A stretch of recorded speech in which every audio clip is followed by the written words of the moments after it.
consorts wante itam ci lu ñeel système politique bi xam nañ ni Hervé tamit am na ay kàddu yoo xamante ne certainement wala boo position boo xamante ne daal dina koy am ci lu mu en tout cas lecture bu mu def ci wàllu système politique bi lan moo tax dialogue bi demoo leen. Bon, Yacine, tu sais, cette question-là, tontu plusieurs fois. Je pense que le République des valeurs def nañ sax benn communiqué pour expliquer à l'opinion publique lan moo tax demuñu ci dialogue bi. Xam nga d'abord damay fàttali ne que avant élection 2024 yi dafa amoon ce qu'on appelle la charte de bonne gouvernance bi nga xam ne la plupart des candidats à l'élection présidentielle de 2024 dañ ko signé woon. Et parmi ces candidats, l'actuel président Bassirou Diomaye Faye ci boppam signé woon na charte de bonne gouvernance boobu bi nga xam ne donc pratiquement voilà. Mais le problème qui se pose mooy dañuy seetlu ne que dans l'application de cette charte gars yi dañ ko jalgati respecté wuñu maanaam terme de référence yi nga xam ne moom la ñu dugaloon ci biir charte bi. Par exemple su ma nee dañuy renforcer le pouvoir de l'opposition et c'est à comprendre. Mais gisuñu que boobu bu léegi au lieu de renforcer les pouvoirs de l'opposition mais gars yi rap dugal bi kaso mais il y a un harcèlement quotidien bi nga xam ne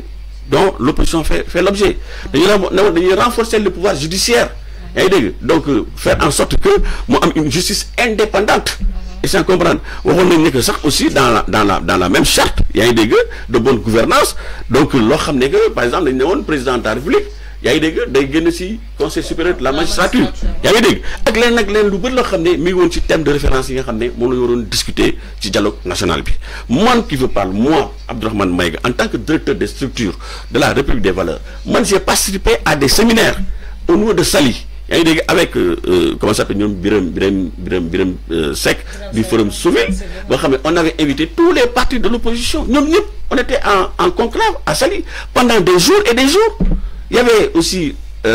l'État qui était représenté par le directeur général des élections, l'actuel directeur général des élections, Mingifone. Il y avait des spécialistes, il y avait donc de la question électorale, il y avait des juristes, il y avait des... Mais tout un... C'est-à-dire qu'un paquetage de gens qui ont fait des wallum politique.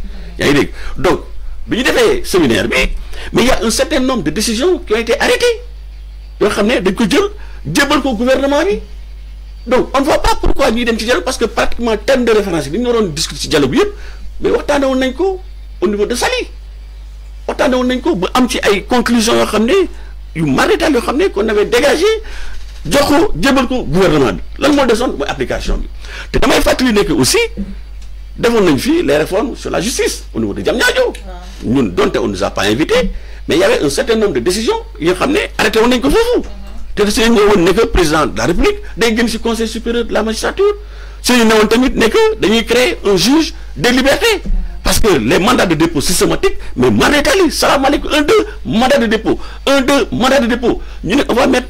un juge des libertés bi nga xam ne am na yenn arrestation yoo xam ne vraiment c'est pas nécessaire le cas par exemple de Moustapha Diakhaté yaa ngi dégg ay ñoom Abdou Nguer rek yooyu mais taw ñu yóbbu en prison donc on va mettre un juge de liberté bi nga xam ne non attends je vais en venir donc assises yooyu ñu defoon au niveau de Diamniadio ñu arrêté un certain nombre de décisions yoo xam ne gis nañ ne que gars yi appliqué wuñu ko mais devant une telle situation yaa si nañu waxante dëgg mais qu'est-ce qu'on va faire au dialogue lan la ñu fay def parce que li ñu fa doon waxtaane yëpp waxtaane nañ ko ba pare benn deuxièmement aussi dafa am loo xam ne il faut nit ñi ñu comprendre ko gis nga tey Sénégal amuñu problème politique nous avons l'un des meilleurs systèmes politiques je te parle de la sous-région mais même dans le monde sénégalais yi dañuy voter dimanche le lundi ñu dem xëy dem liggéey amuñu problème politique on n'a pas de problème sur ce plan le problème qu'on a aujourd'hui dialogue bi ñu war a def tey dialogue bi ñu war a def tey jii te je pense que Ousmane Sonko wax na ko nee na Sénégal amuñu problème politique wax na ko pendant que le président de la République Diomaye muy woote un dialogue politique premier ministre ne on n'a pas de problème politique donc moo am un problème boo xam ne de dialogue boo xam ne. C'est une date qui a été institutionnalisée. dama ne. C'est une tradition républicaine aussi. xam nga kooku mais ça a été comme une date historique pour mais est-ce que ça a été légiféré est-ce que inscrit nañ ko dans un projet de loi am na une loi boo xam ne dafa ne à telle date dañu war a forcément def le dialogue il y a pas de en tout cas à ma connaissance au niveau de la constitution il y a pas une disposition qui parle donc d'instaurer un dialogue. Président yaa ngi dégg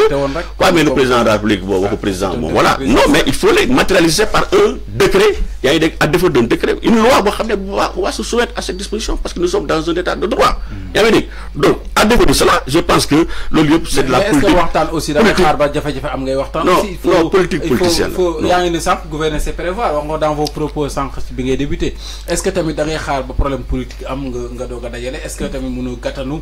li ñu naan jël ay prévention ci yenn yi parce que ku nekk xam ne amuñ problème politique mais gis nañ li fi xewoon en mars 2021 ba ci élection présidentielle ci toxal ay date nangam bien vrai que dinañ voté dimanche xëy liggéey mais y a des am na ay séquelles yoo xamante ni mi ngi fi il faut quand même ñu jël matuwaay yooyu est-ce que dañuy xaar ba muy taw rek pour régler l'hivernage je pense que ne loolu aussi il faut ñu bàyyi ko xel. xam nga trop d'eau je t'ai dit. waaw nee naa la déjà pacte de bonne gouvernance signé nañ ko y avait rien c'était bien avant les élections te gis nga li ñu doon waxtaanee ci dialogue bi yëpp mi ngi ci pacte de bonne gouvernance bi nga xam ne c'est issu de la réforme nationale des institutions issu du dialogue comment ça s'appelle des assises nationales est-ce que comprendre loolu yëpp def nañ ko ci pacte de bonne gouvernance bi signé nañ ko charte yooyu yëpp te Bassirou Diomaye le président Bassirou Diomaye Faye mais il est signataire de ce pacte de bonne gouvernance au même titre que le président Thierno Alassane Sall ak beaucoup d'autres candidats sur les 14 candidats xaw ma 9 yëpp ils ont pratiquement signé donc la quasi-totalité des candidats aux élections présidentielles non parti boobu y a que 14 qui sont mais justement xam nga moom laa lay wax xam nga ñun bi ñuy invité à Saly par rapport ak décision bi dañu ne woon thème bi ça portait sur la réforme des partis politiques et le financement des partis politiques. Et les chefs d'opposition et son statut. Voilà. Et loolu je pense qu'il n'y a pas besoin de faire un dialogue pour ñu mën a def une réforme au niveau des partis politiques parce que je pense que am na fi loi boo xam ne loi sur les partis politiques boo xam ne il suffisait ñu appliquer ko pour que le problème soit résolu indépendamment de séminaires yi nga xam ne on les a tenus waxtaan ci ak demee noonu